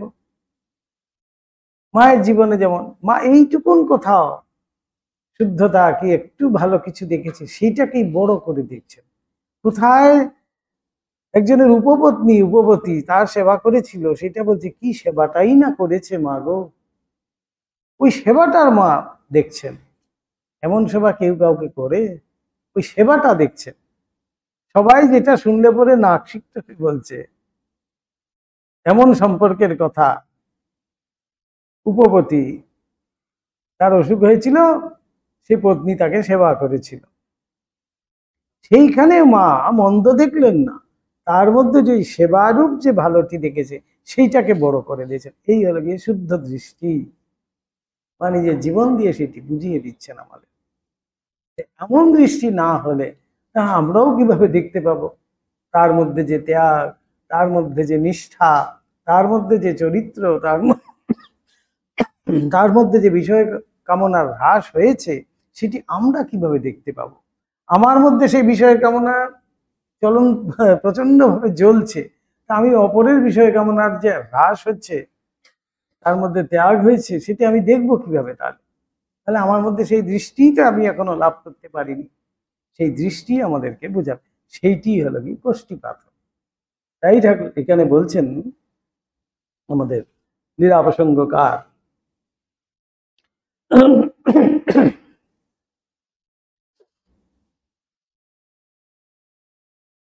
তাহা কেবল ওই কোষ্ঠী পাথরেই পরীক্ষিত হইতে পারে, নতুবা আর অন্য উপায় নাই। অতএব বেশ বুঝা যাইতেছে যে যাহারা সকল প্রকার বিষয় বাসনা বর্জিত হইয়া শুদ্ধ বুদ্ধ মুক্ত স্বভাব প্রাপ্ত হইয়াছেন, তাহাদের ভিতরেই কেবল শান্ত, দাস্য, সখ্য, বাৎসল্য বা মধুর যে কোনো ভাবের যথাযথ সর্বাঙ্গ সম্পূর্ণ ছবি দেখিতে পাওয়া সম্ভব। তাই তার মধ্যেই কিন্তু আমরা সেই ভাব সকল দেখতে পাবো। যাহারা কাম কাঞ্চন বাসনা বিচরিত, তাহাদের ভিতর নহে কামান্ধ কামনার টানি বুঝে, কামগন্ধ রহিত যে মনের আবেগ, তাহা কেমন করিয়া বুঝিবে? মানে আমরা কামনাজনিত আগুনে জ্বলে পুড়ে মরছি, আমি কামনা ত্যাগ করেছে যে তাকে আমি বুঝবো কিভাবে, চিনবো কি করে? হ্যাঁ, হতে পারে নাকি? ওটা অসম্ভব, আমার কাছে সেটি অসম্ভব। আমরা সেইভাবেই কিন্তু নিন্দা করবো, দূর দূর, ওগুলো হতেই পারে না, ও হতেই পারে না। কেননা আমার কাছে যেটা হতে পারেই না, সত্যিই পারে না, আমার মধ্যে সেই দৃষ্টি আসেনি। সেই জন্য কাম ভাব বিজর মানে বহির্ভূত যে হতে পারে সেটি, সেটি কেউ ভাবতেও পারছে না। আমার মধ্যে সেই দৃষ্টিই আসেনি, সেই ভাবটি আসেনি। সেই জন্যই বলছেন যে তাদের কাছেই একমাত্র শান্ত, দাস্য, সখ্য, বাৎসল্য বা মধুর ভাব প্রকাশিত হয়। সর্বপ্রকার ভাব সম্পূর্ণ উপলব্ধি করিতে অবতারেরাই সক্ষম। এবার আমাদের অবস্থার কথা আসছে। দৃষ্টান্ত ঠাকুরের সমাধির কথা। ভাব সমাধি দার্শনিক তত্ত্ব শ্রীগুরুর মুখ হইতে আমরা যেরূপ শুনিয়াছি তাহাই সংক্ষেপে এখানে বিবৃত করিতে চেষ্টা করিতেছি। দার্শনিক রূপ, ফিলোসফিক্যাল কি দিকটা, সেটাই বলছেন। আরো কয়েকটি কথা ওই সম্বন্ধে এখানে বলা প্রয়োজন, তবেই পাঠকরা বিশদ রূপে বুঝিতে পারিবেন। সাধক দিগের মধ্যে সান্থদাসাদি ও অদ্বৈত ভাব উপলব্ধি তারতম্য লক্ষিত হওয়া সম্বন্ধে যে রূপ কথা পূর্বে বলা হইল, তাহাতে যেন কেহ মনে না করেন যে ঈশ্বরাবতারেরাও ভাবরাজ্যে কোন রূপ গণ্ডির ভিতর আবদ্ধ থাকেন। তাহারা শান্তদাসাদি যখন যে ভাব ইচ্ছা পূর্ণ মাত্রায় নিজ জীবনে প্রদর্শন করিতে পারেন, আবার অদ্বৈত ভাব অবলম্বনে শ্রী ভগবানের সহিত একাত্ম অনুভবে এত দূর অগ্রসর হইতে পারেন যে জীবনমুক্ত, নিত্যভুক্ত বা ঈশ্বর কোটি কোন প্রকার জীবেরই তাহা সাধ্যায় অর্থ নহে। ঈশ্বর তিনি ভগবান, তিনি যখন যেমন খুশি করতে পারেন। তাই ঠাকুরের ক্ষেত্রে আমরা দেখছি অহরহ সমাধিতে যাচ্ছেন, আবার সাধারণ ভূমিতে নেমে আসছেন। যেই সমাধি ঠাকুর বলছেন, নিজেও বলছেন কতবার, যেই সমাধি সাধারণ জীব যদি এই সমাধিতে যায় তাহলে 21 দিন মাত্র শরীর থাকবে। সেই সমাধিতে ঠাকুর দিনের মধ্যে কতবার যাচ্ছেন, আবার নেমে আসছেন। সেই ঈশ্বরের দ্বারাই সম্ভব। সেখান থেকেই তো ঠাকুরের ঈশ্বরত্ব প্রমাণ হয়ে যাচ্ছে। তাদের ইচ্ছায় তিনি কিন্তু যে কোনো ভাবে, যে কোনো সময়, এই হয়তো দ্বৈত ভাবে আছেন, আবার পর মুহূর্তেই তিনি অদ্বৈত ভাবে পৌঁছে যেতে পারেন। রসস্বরূপ আনন্দ স্বরূপের সহিত অত দূর একত্বে অগ্রসর হইয়া আবার তাহা হইতে বিযুক্ত হওয়া এবং আমি আমার রাজ্যে পুনরায় নামিয়া আসা জীবের কখনোই সম্ভবপর নহে। তাই সেখানে বলা হচ্ছে নির্বিকল্প মানেই হলো গিয়ে কোনো বিকল্প নেই, নির্বিকল্প। তাই ভগবানের সাথে একাত্ম হয়ে গেছে, সেইখান থেকে আবার আমি আমার রাজ্যে নেমে আসা, সেটা সাধারণের ক্ষেত্রে অসম্ভব। তাই ঠাকুরের ক্ষেত্রে আমরা দেখতে পাচ্ছি জল খাবো, জিলেপি খাবো, অর্থাৎ আমিতে নামিয়ে আনার জন্য এই মনটাকে কোথায় চলে গেছিল, সেই মনকে আমি রূপ এই শরীরটাতে নামিয়ে আনার জন্য বলছে জল খাবো। খাবো মানে আমি খাবো, আমি রূপ শরীরটাতে নামিয়ে আনছেন। জিলিপি খাবো মানে আমি খাবো, আমাতে নামিয়ে আনছেন, আমি আমার রাজ্যে নামিয়ে আনছেন, জোর করে টেনে যেন, সেটা দেখতে পাচ্ছি আমরা। কিন্তু সাধারণ জীবের ক্ষেত্রে যদি একবার সেই ভূমিতে পৌঁছায়, সেখান থেকে কিন্তু অসম্ভব, সে আর নামতে পারবে না, সে একাত্ম হয়ে যায়। এই জন্য ঠাকুর বলছেন 21 দিনে তার শরীর ত্যাগ হয়ে যায়। উহাকে বলে একমাত্র অবতার প্রথিত পুরুষ সকলে সম্ভবে। এই জন্য ঠাকুরের মধ্যে যে ঈশ্বরত্বের প্রকাশ আমরা এখান থেকেও কিন্তু প্রমাণিত দেখতে পাই। তাহাদের অদৃষ্ট পূর্ব উপলব্ধি সমূহ লিপিবদ্ধ করিয়াই আধ্যাত্মিক জগতে বেদাদি ধর্ম সর্বশাস্ত্রের উৎপত্তি হইয়াছে। অতএব তাহাদের আধ্যাত্মিক উপলব্ধি সকল অনেক স্থলে যে বেদাদি শাস্ত্র নিবদ্ধ উপলব্ধি সকল অতিক্রম করিবে, ইহাতে বিচিত্র কি আছে? শাস্ত্রেরও বাইরে চলে গেছে। তাই স্বামীজি বলছেন ঠাকুরের এক একটি কথার থেকে ঝুরি ঝুরি বেদ বেদান্ত হতে পারে। কেন বলছেন? তিনি শাস্ত্রেরও ঊর্ধ্বে চলে যাচ্ছেন, যেখানে শাস্ত্রের কোনো ব্যাখ্যা নাই। শাস্ত্রের ঠাকুরের ব্যবহার, ঠাকুরের কথা, সেগুলোর থেকে আমরা শাস্ত্র মিলাতে পারি। আবার এমন এমন জায়গা আছে যেখানে শাস্ত্রের সেগুলোর কোনো কথাই নেই। শ্রীরামকৃষ্ণ দেবন যেমন বলিতেন, এখানকার অবস্থা বেদ বেদান্তে যা লেখা আছে সে সকলকে ঢের ছাড়িয়ে চলে গেছে। ঠাকুর নিজে বলছেন এখানকার যা কথা, অর্থাৎ ঠাকুরের যা কথা, বেদ বেদান্তকে ছাড়িয়ে চলে গেছে।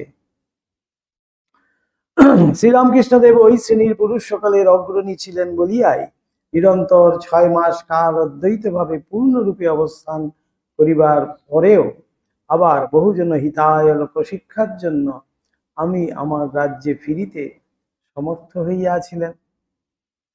তার দ্বারাই সেটি সম্ভব হয়েছিল, অন্যের দ্বারা সেটি সম্ভব নয়।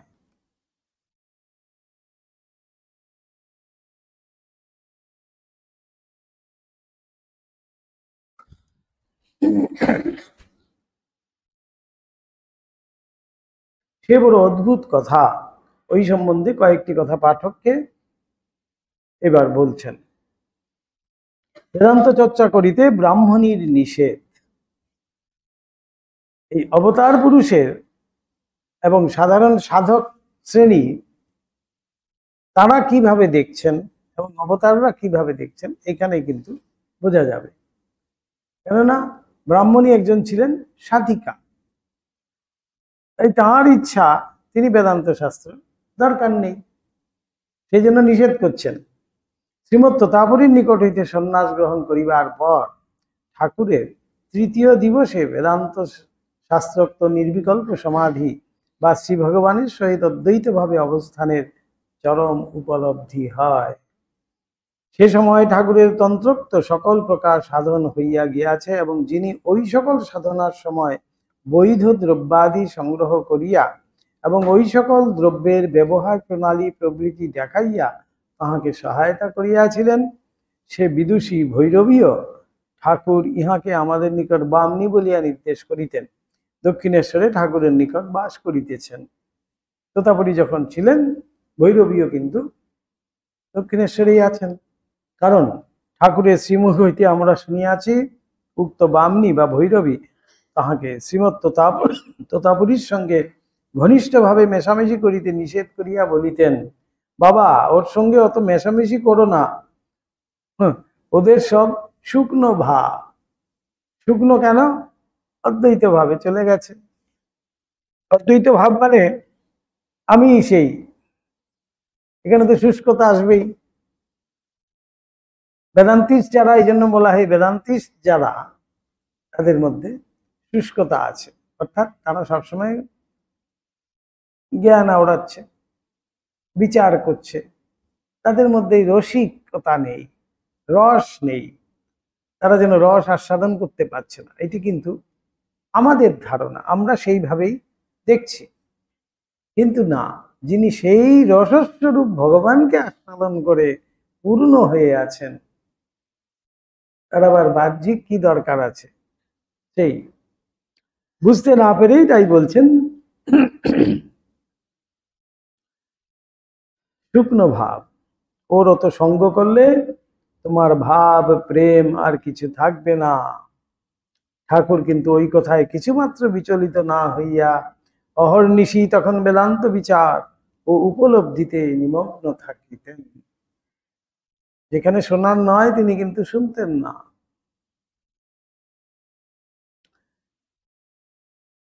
এগারো মাস দক্ষিণেশ্বরে অবস্থান করিয়া শ্রীমৎ তোতাপুরী চলিয়া গেলেন। ঠাকুরের তখন দৃঢ় সংকল্প হইল, আমি আমার রাজ্যে আর না থাকিয়া নিরন্তর শ্রী ভগবানের সহিত একাত্ম অনুভবে বা অদ্বৈত জ্ঞানে অবস্থান করিব এবং তিনি তদ্রূপ আচরণ করিতে লাগিলেন।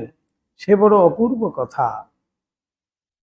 তখন ঠাকুরের শরীরটা যে আছে সে বিষয়ের আদৌ হুঁশ ছিল না। ঠাকুরও সেইভাবেই থাকতে শুরু করলেন, ওখান থেকে আর নেমে আসতে চাইছেন না। খাইব, শুইব, শৌচাদি করিব, এই সকল কথারও মনে উদয় হইত না। তো অপরের সহিত কথাবার্তা কহিব, সে তো অনেক দূরের কথা। তাহলে হবে কিভাবে? অবতারত্বের তাহলে তো আর কার্যসিদ্ধি হলো না। তাহলে আর অবতারের এত কষ্ট করে আসার কি মানে হলো? নিজে সাধন করে ডুব দিয়ে চুপ করে বসে থাকবে, তাহলে আমাদের কি হবে? তাই দেখুন, সে অবস্থায় আমিও আমার নাই আর তুমি তোমারও নাই, দুই নাই নাই, কারণ দুইয়ের স্মৃতি থাকিলে তবে তো একের উপলব্ধি হইবে। এই বলছেন একও নাই, দুই যখন নাই তাহলে একটা বলবেটাকে, বলার তো কেউ রইল না সেখানে। দ্বিতীয় জন না থাকলে তো বলবে, দ্বিতীয় জন না থাকলে এখানে এক বা দুই সেটা বলবেটাকে। অর্থাৎ সেই একও নাই দুইও নাই, সেটারও পারে বলা হচ্ছে অদ্বৈত ভাব যেটা। তাই সেখানে শুষ্ক ভাব বলছে, সেখানে মনের সব বৃত্তি স্থির শান্ত, কেবল কিমপি সতত বধম কেবল আনন্দ রূপম নিরূপমতিবেদম নিত্যম নিরীহম। শুধু আনন্দ আনন্দ আনন্দ, আর কিছু নেই। নিরবধি গগনাভম নিষ্কলম নির্বিকল্পম হৃদি কলয়তি বিদ্বান বর্ণ ব্রহ্মপূর্ণম সমাধৌ প্রকৃতি বিকৃতি শূন্যম ভাবনাতীত ভাবম।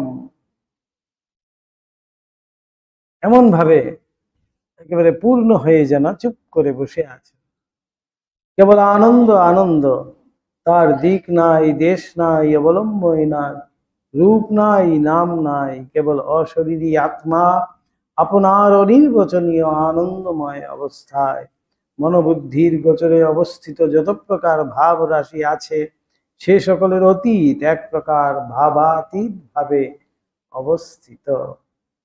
ভাবাতীত, কোনো ভাবই নাই সেখানে। বলছেন দিক নাই দেশ নাই আলম্বন নাই রূপ নাই নাম নাই, কিছুই নাই, তো শূন্য অবস্থা যেটাকে বলা হচ্ছে। শূন্য কে বলবে? শূন্য যে অবস্থা সেটা বলারও কেউ নেই। কি সেই অবস্থা? এই জন্যই চুপ হয়ে গেছে। ব্রহ্ম কি সেটা বলতে পারছে না কেন? সেই জন্যই চুপ হয়ে গেছে। বলবেটা কে? যে বলতে যাবে, ব্রহ্মবিদ ব্রহ্মৈব ভবতি বলা হচ্ছে, যে বলতে যাচ্ছে সে তো ব্রহ্ম হয়ে গেছে, তাহলে আর বলবেটা কোত্থেকে? অর্থাৎ সেখানে কোনো নামও নেই। তাই বলছেন আলম্বনও নেই নামও নেই। ঠাকুর বলিতেন বেদান্তের নির্বিকল্প সমাধি উপলব্ধিতে উঠিবার পথে সংসারের কোনো পদার্থ বা কোনো সম্বন্ধই তাহার অন্তরায় হয় নাই, কারণ পূর্ব হইতেই তিনি তো শ্রী শ্রী জগদম্বার পাদপদ্ম সাক্ষাৎকার করিবার নিমিত্ত যত প্রকার ভোগ বাসনা ত্যাগ করিয়াছিলেন। একমাত্র সেই জগদম্বার দর্শন করবেন বলে সমস্ত কিছু ত্যাগ করেছেন, তৈরি হয়ে আছেন। মা এই নে তোর জ্ঞান, এই নে তোর অজ্ঞান। মাকে সব দিয়ে জমা দিয়ে দিয়েছেন তো আগের থেকেই, সেজন্য সুবিধা হয়ে আছে তার। জ্ঞান অজ্ঞান সব দিয়ে দিয়েছে। এই নে তোর ধর্ম, এই নে তোর অধর্ম, এই নে তোর ভালো, এই নে তোর মন্দ, এই নে তোর পাপ, এই নে তোর পুণ্য, এই নে তোর যশ, এই নে তোর অযশ। আমায় তোর শ্রীচরণে শুদ্ধা ভক্তি দে, দেখা দে। এই যে ভাব, অপূর্ব ভক্তের ভাব, শরণাগতির ভাব, সেটি তো অনেক আগেই ঠাকুর করে নিয়েছেন, দেখিয়ে দিয়েছেন।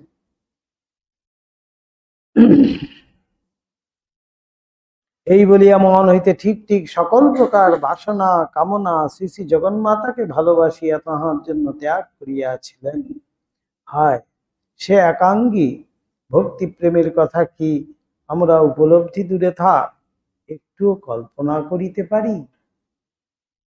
আমরা মুখে যদি কখনো শ্রী ভগবানকে বলি ঠাকুর এই নাও আমার যাহা কিছু সব, তো বলিবার পরই আবার কাজের সময় ঠাকুরকে তাড়াইয়া সেসব আমার আমার বলিতে থাকি এবং লাভ ও লোকসান খতাই। প্রতি কার্যে লোকে কি বলিবে ভাবিয়া নানা প্রকারে তোলাপাড়া ছোটাছুটি করি। ভবিষ্যতের ভাবনা ভাবিয়া কখনো অকুল পাথারে, আবার কখনো বা আনন্দে ভাসি, এবং মনে মনে একথা স্থির নিশ্চয় করিয়া বসিয়াছি যে দুনিয়াটা আমাদের উদ্যমে একেবারে ওলট পালট করিয়া না দিতে পারিলেও কতকটাও ঘুরাইতে ফিরাইতে পারি। ঠাকুরের তো আমাদের মতো জোয়াচোর মন ছিল না। তিনি যেমন বলিলেন, মা এই তোর দেওয়া জিনিস তুই নে, অমনি তদ্দণ্ড হইতে তাহার মন আর সে সকলের প্রতি লালসাপূর্ণ দৃষ্টিপাত করিল না। বলে ফেলেছি, কি করি, না বললে হতো। মনের এইরূপ ভাব পর্যন্ত তখন হইতে আর উদিত হইল না।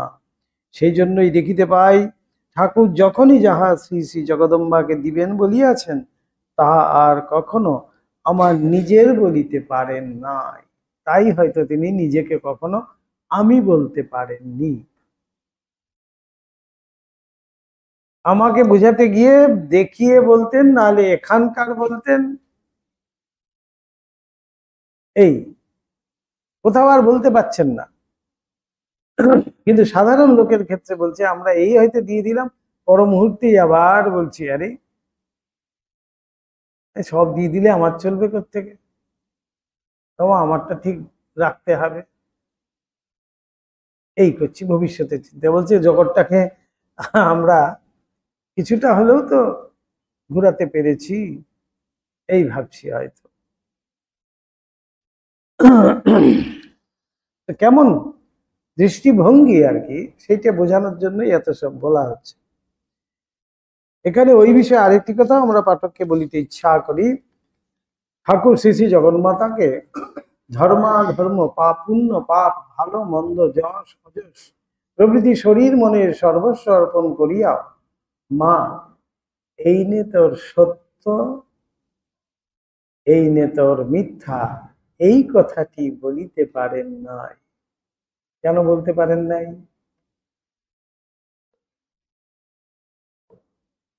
সত্যকে আশ্রয় করেই তো থাকা। তাই সত্যই যদি দিয়ে দেন, তাহলে কি নিয়ে থাকবেন? সেই জন্য সত্যটা শুধু দিতে পারেননি।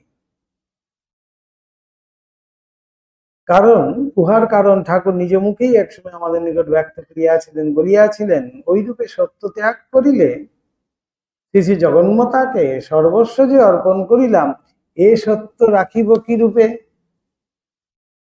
কি সুন্দর যুক্তি দেখুন। ঠাকুর বলছেন না, একটু পাটোয়ারি করলাম, টাকা মাটি মাটি টাকা বলে দুটোই গঙ্গায় ফেলে দিলেন, তারপরে আবার পাটোয়ারি করলাম। বলছে মা লক্ষ্মী যদি খ্যাট বন্ধ করে দেয়, তারপরে বলছেন যে মা তুমি মাথায় থেকো। বলছেন ওইখানে একটু পাটোয়ারি করলাম, নিজেই বলছেন আবার ঠাকুর। অর্থাৎ টাকা পয়সা ছাড়া তো চলবে না। এইবার দেখুন, বলছেন যে সত্য কেন ত্যাগ করলাম, যে তোমাকে সব দিলাম, এই সত্যটা আমি কোথায় তাহলে পাবো? সত্যকে সাক্ষী রাখছে তো, আমি দিলাম এই সত্যটা, আমি যে সাক্ষী রেখেছি সেই সত্যটাও যদি দিয়ে দিই, তাহলে তো কি হবে? বলছেন সত্য এ সত্য রাখিব কি রূপে, বাস্তবিক সর্বস্ব অর্পণ করিয়াও কি সত্য নিষ্ঠাই না আমরা তাহাতে দেখিয়াছি। যেদিন যেখানে যাইব বলিয়াছেন, সেদিন ঠিক সময়ে তথায় উপস্থিত হইয়াছেন। যাহার নিকট হইতে যে জিনিস লইব বলিয়াছেন, তাহার নিকট ভিন্ন অপর কাহারও নিকট তাহা লইতে পারেন নাই। যেদিন বলিয়াছেন আর অমুক জিনিসটা খাইব না, বা অমুক কাজ আর করিব না, সেদিন হইতে আর তাহা খাইতে বা করিতে পারেন নাই। ঠাকুর বলিতেন, যার সত্য নিষ্ঠা আছে সে সত্যের ভগবানকে পায়। যার সত্য নিষ্ঠা আছে, মা তার কথা কখনো মিথ্যা হতে দেয় না। বাস্তবিক ওই বিষয়ের কতই না দৃষ্টান্ত আমরা তাহার জীবনে দেখিয়াছি। তাহার মধ্যে কয়েকটি পাঠককে এখানে বলছেন। আমরা জানি ঘটনাগুলো। লেবু খেতেন কাশীপুর বাগান বাড়িতে, সেই লেবু আনা হয়েছে, কিছুতেই খেতে পাচ্ছেন না। ওই দিনই সেই সত্য পরিবর্তিত হয়েছিল, অন্য মালিকের কাছে চলে গেছেন, না বলে নিয়ে এসছেন। তাই দক্ষিণেশ্বরে একদিন পরমা ভক্তিমতী গোপালের মা ঠাকুরকে ভাত রাঁধিয়া খাওয়াইবেন, সব প্রস্তুত। ঠাকুর খাইতে বসিলেন, বসিয়া দেখেন ভাতগুলি শক্ত রহিয়াছে, সুসিদ্ধ হয় নাই। ঠাকুর বিরক্ত হইলেন এবং বলিলেন, এ ভাত আমি কি খেতে পারি? ওর হাতে আর কখনো ভাত খাবো না। কি কাণ্ড, বলে ফেলেছেন। ঠাকুরের মুখ দিয়া ওই কথাগুলি বাহির হওয়া সকলেই ভাবিলেন ঠাকুর গোপালের মাকে ভবিষ্যতে সতর্ক করিবার নিমিত্ত ঐরূপ বলিয়া ভয় দেখাইলেন মাত্র, নতুবা গোপালের মাকে যেরূপ আদর যত্ন করেন তাহাতে তাহার হাতে আর কখনো খাইবেন না, ইহা কি হইতে পারে? ভাবতেই পারেনি। আচ্ছা, ঠাকুর সতর্ক করেছেন। আমরা বলি না এরকম করলে আর কিন্তু আর হবে না, আজকে খেয়ে নিচ্ছি ঠিক আছে, এরকম করলে আর দেবো না, আমরা ভবিষ্যতেরটা ঠিক রাখি। ঠাকুর সোজাসুজি বলেছেন তার হাতে আর খাবোই না। সেটা আমরা ভয় বলি না, আমরা ভয়ে বলি না যে আমার বাবা পরেরটাতে আমার দরকার, আর পরের দিন গেলে এক কাপ চাও নাহলে জিজ্ঞেস করবে না, তাই মুশকিল। আমরা আগে ব্যবস্থা করে রাখি, ওই জন্য মাঝামাঝি আমরা করি, ব্যাস। কিছুক্ষণ বাদেই আবার গোপালের মাকে ক্ষমা করিবেন এবং ওই কথাগুলির আর কোনো উচ্চবাচ্য হইবে না। কিন্তু ফলে তাহার সম্পূর্ণ বিপরীত হইল, কারণ উহার অল্পকাল পরেই ঠাকুরের গলায় অসুখ হইল। সত্যি আর কোনোদিন খাওয়া হলো না। ক্রমে উহা বাড়িয়া ঠাকুরের ভাত খাওয়া বন্ধ হইল এবং গোপালের মার হাতে আর একদিনেও ভাত খাওয়া হইল না। এই তো মায়ের মন্দিরে ঠাকুরের যে ফটো আছে, গোপালের মায়ে পূজিত, আমাদের বেলুর মঠের যে মায়ের মন্দিরে সেই ছবি, সেই গোপালের মায়ের পূজিত। এই ছবিতেই তিনি কত ভোগ রেঁধে রেঁধে ঠাকুরকে খাইয়েছেন। এই ছবির থেকেই গোপালের মা দর্শন করেছেন যে ঠাকুর বেরিয়ে আসছেন হামা দিয়ে গোপালের রূপে, এসে গোপালের মায়ের কাছে হাত হাত পেতে নাড়ু চাইছেন। কি আশ্চর্য সেই ঘটনা, ভাবুন, এই যুগেও এমন সব দর্শন আদি। একদিন ঠাকুর দক্ষিণেশ্বরে ভাবাবস্থায় বলিতেছেন, এরপরে আর কিছু খাবো না, কেবল পায়েসান্ন, কেবল পায়েসান্ন। হঠাৎ এই সবই কিন্তু ভাবমুখে বলছেন, সত্যি এরপরে আর কোনোদিনই অন্য কিছু খেতে পারলেন না। শ্রী শ্রীমা ওই সময় ঠাকুরের খাবার লইয়া আসিতেছিলেন। ওই কথা শুনিতে পাইয়া এবং ঠাকুরের শ্রীমুখ দিয়া যে কথা যখনই নির্গত হয় তাহা কখনোই নিরর্থক হয় না জানিয়া ভয় পাইয়া বলিলেন, আমি মাছের ঝোল ভাত রেঁধে দেব, খাবে, পায়েস কেন? মায়েরা যেমন বাচ্চাদের বলেন আর কি, মাও ঠিক তেমনি ভাবেও বলছেন যে কেন খালি পায়েস কেন, আমি মাছের ঝোল ভাত রেঁধে দেব, খাবে। ঠাকুর ঐরূপ ভাবাবস্থায় বলিয়া উঠিলেন, না, পায়েস আন্ন। তাহার অল্পকাল পরেই ঠাকুরের গলদেশে অসুখ হয়। বাস্তবিকই আর কোনরূপ ব্যঞ্জনাদি খাওয়া চলিল না, কেবল দুধ ভাত, দুধ বার্লি ইত্যাদি খাইয়াই কাল কাটিতে লাগিল। সত্যিকারের এমনই সত্যস্বরূপ, তাই বলাই হয় যে ঠাকুর সত্যকে আশ্রয় করেছিলেন সেটা নয়, সত্য ঠাকুরকে আশ্রয় করেছিলেন, তাই কোনো রকমে ঠাকুরকে বেচাল হতে দেয়নি। এমন এটি একটা দৃষ্টান্ত স্বরূপ। অর্থাৎ আমরা সাধারণত সত্যকে আশ্রয় করার চেষ্টা করি, অবতার পুরুষরা যখন আসেন সত্য তার পেছনে পেছনে ঘোরে, কেননা এই অবতার পুরুষকেই আমরা আশ্রয় করব, দেখব, তাকে দেখে আমাদের জীবন গড়ব, আমরাও সেইভাবেই আমাদের জীবনে পথ ঠিক করব। সেই জন্য সমস্ত কিছু যেন অবতারের সঙ্গে সঙ্গেই চলতে থাকে। এই পর্যন্তই থাক।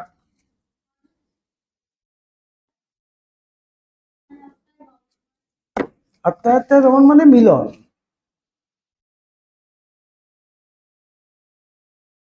ওম নিরঞ্জনম নিত্যম অনন্তরূপম ভক্তানুকম্পাধৃত বিগ্রহং বৈ ঈশাবতারং পরমেশমিদ্যম তম রামকৃষ্ণম শিরসা নমামহম।